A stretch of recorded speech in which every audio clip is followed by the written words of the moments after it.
আজীবন মনে ছিল এই বিশ্বাস, ফাঁসিতেই শেষ হলো শহীদের নিষ্ঠাস।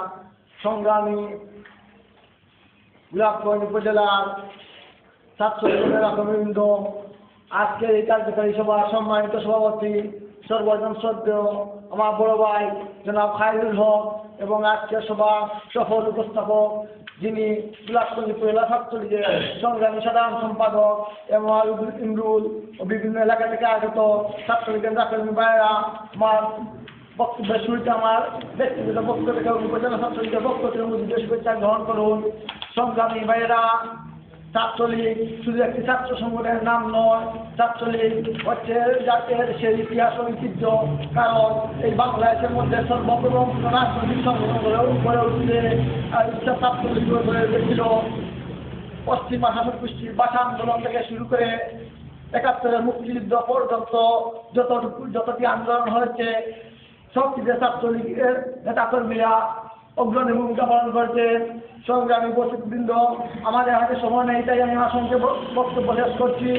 গত 31শে জানুয়ারি আমরা দেখতে পেয়েছি আমাদের গোলাপগঞ্জ উপজেলা ছাত্রলীগের কিছু বিপদগামী নেতাকর্মীবৃন্দ আমাদের সংগ্রামী সভাপতি এবং সাধারণ সম্পাদকের বিরুদ্ধে অসত্য কথা বলে পত্রিকা বিবৃতি দিয়েছে এবং ওরা নিজেরাই সভাপতি এবং সেক্রেটারি হয়েছে, যা ছাত্রলীগের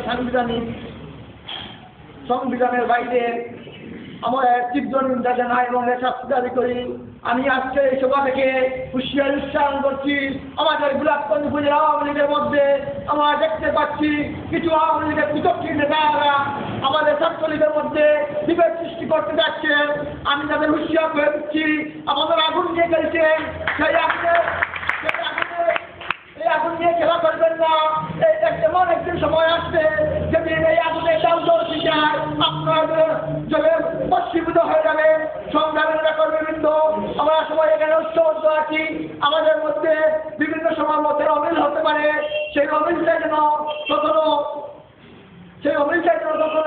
আমাদের মধ্যে তিক্ততা রূপ না নেয়, সেদিকে সবাই লক্ষ্য রাখবেন।